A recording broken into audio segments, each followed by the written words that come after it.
નમસ્કાર મિત્રો, આજના આ ખાસ વિશ્લેષણમાં આપ સૌનું સ્વાગત છે. જુઓ, લૂંટ કે ચોરીના કિસ્સા તો આપણે રોજ સાંભળીએ છીએ, બરાબર ને? પણ આજે આપણે એક એવી ઘટનાનું બારીકાઈથી પોસ્ટમોર્ટમ કરવાના છીએ જેનો આખો પ્લાન એટલો બધો ચાલાક અને એટલો બધો ખતરનાક હતો કે તમારા હોશ ઉડી જશે. આ માત્ર કોઈ ક્રાઇમ સ્ટોરી નથી હો, પણ આમાંથી આપણે આપણી પોતાની સેફટી માટે કેટલાક બહુ જ જરૂરી પાઠ શીખવાના છીએ. તો ચાલો ફટાફટ શરૂ કરીએ. હવે આ આખા કેસની શરૂઆત આપણે એક બહુ જ સીધા પણ ચોંકાવનારા પ્રશ્નથી કરીએ. જરા વિચારો, શું કોઈને માત્ર એક ગ્લાસ પીવાનું પાણી આપવાની કિંમત 12 લાખ રૂપિયા પડી શકે ખરી? સાંભળવામાં બિલકુલ અશક્ય લાગે છે ને? પણ હા, બિલકુલ આવું જ બન્યું છે. અને આ જ પ્રશ્ન આપણને આ વિચિત્ર અને ડરાવણી ઘટનાના મૂળ સુધી લઈ જશે.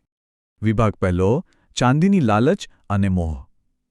હવે જુઓ, આ ગુનાની સાચી મોડસ ઓપરેન્ડી સમજતા પહેલાં આપણે એ સમજવું પડશે કે એવું તે શું થયું જેના કારણે આ ઘટનાના જે પીડિત છે એમની પર આટલું મોટું રિસ્ક આવી ગયું.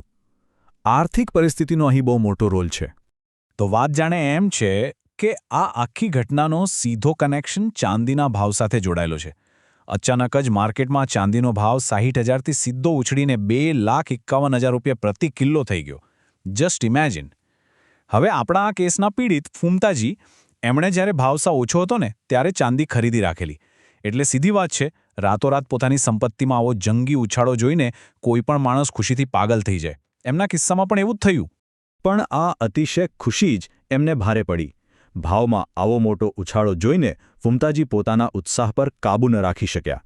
એમણે આખા ગામમાં, જાહેરમાં બડાઈ મારવાનું શરૂ કરી દીધું કે ભાઈ, મારી પાસે તો જે દાગીના અને ચાંદી છે એની કિંમત હવે 10થી 12 લાખ રૂપિયા પહોંચી ગઈ છે. બસ આ જ એમની સૌથી મોટી અને કદાચ સૌથી ખતરનાક ભૂલ સાબિત થઈ. આ વાત પરથી આપણને ખ્યાલ આવે છે કે જ્યારે આપણે જાહેરમાં આપણી સંપત્તિનું વધુ પડતું પ્રદર્શન કરીએ છીએ ત્યારે શું પરિણામ આવી શકે છે. ફૂમતાજીના મિત્રોએ એમને બહુ જ સાચી ચેતવણી આપી હતી કે ભાઈ, સંભાળીને રહેજે, વાડને પણ કાન હોય છે અને કાંટાને પણ કાન હોય છે. અને આ એકદમ નગ્ન સત્ય છે. જાહેરમાં પૈસાની વાત કરવાથી બિનજરૂરી રીતે ખોટા લોકોનું ધ્યાન આપણા તરફ ખેંચાય જ છે. અને આ કિસ્સામાં પણ એક્ઝેક્ટલી એવું જ બન્યું.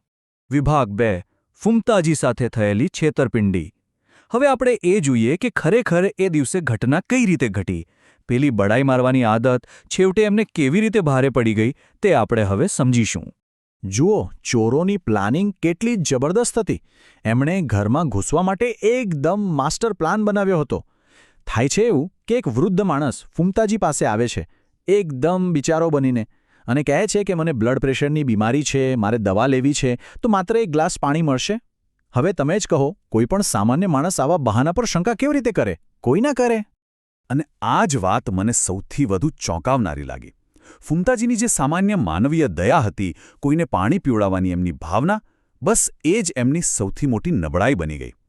સ્કેમર્સ લોકો એટલા ચાલાક છે કે એમણે આ જ માનવતાને એક હથિયાર બનાવી લીધું, જેથી એમને આરામથી ઘરની અંદર પ્રવેશ મળી જાય.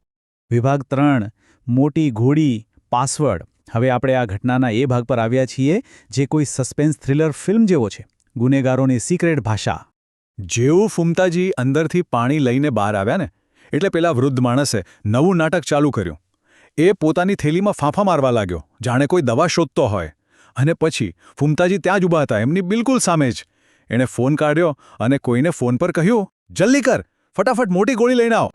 સાંભળવામાં આ કોઈ દવાનું નામ લાગે, રાઈટ? પણ પાછળથી પોલીસ ઇન્વેસ્ટિગેશનમાં જે બહાર આવ્યું એ ખરેખર ડરાવણું હતું. આ મોટી ગોળી કોઈ દવા હતી જ નહીં, પણ એમના માણસો માટેનો એક નક્કી કરેલો સિક્રેટ કોડવર્ડ હતો. એટલે કે શિકાર ફસાઈ ગયો છે, હવે હુમલો કરો. અને આ પાસવર્ડ સાંભળતાની સાથે જ અચાનક 4-5 જણા ઘરમાં ઘૂસી આવ્યા. એમણે પાછળથી ફૂમતાજીને દબોચી લીધા અને જોતજોતામાં 12 લાખના દાગીના અને 50,000 રોકડા લઈને છુમંતર થઈ ગયા. વિભાગ 4, ક્રિમિનલ્સની સંતાવાની સ્ટ્રેટેજી. હવે ગુનો તો થઈ ગયો, પણ પછી શું?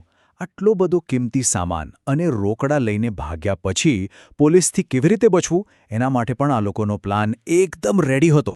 જુઓ, એમની ચાલાકી તો જુઓ. એમણે ગુનામાં જે કાળી કાર વાપરી હતી ને એને કોઈ ગોડાઉનમાં પૂરા 6 મહિના માટે છુપાવી દેવાનો નિર્ણય કર્યો, જેથી પોલીસની નજરમાં જ ના આવે. અને પેલા દાગીનાનું શું કર્યું ખબર છે? એમણે તરત જ એ ચોરેલા દાગીનાને ઓગાળીને એનો આખો આકાર જ બદલી નાખ્યો. એટલે કે હવે જો એને માર્કેટમાં વેચવા જાય તોય કોઈ એને ઓળખી જ ન શકે. આ લોકો અંડરગ્રાઉન્ડ થઈ ગયા, બિલકુલ રડારની બહાર. છેલ્લો વિભાગ પોલીસ ઇન્વેસ્ટિગેશન અને સાવચેતી.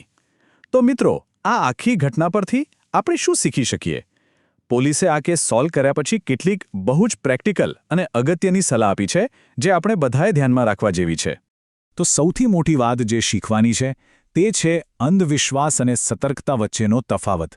કોઈ પણ અજાણી વ્યક્તિ પર આંધળો વિશ્વાસ કરીને એને સીધા ઘરમાં બોલાવી લેવા અને સતર્ક રહીને માત્ર દરવાજા પરથી જ એની મદદ કરવી, આ બે વસ્તુ વચ્ચે જમીન આસમાનનો ફેર છે.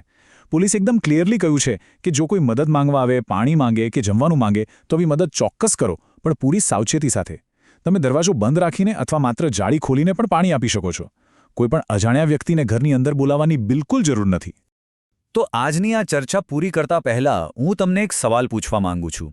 જરા શાંતિથી વિચારજો.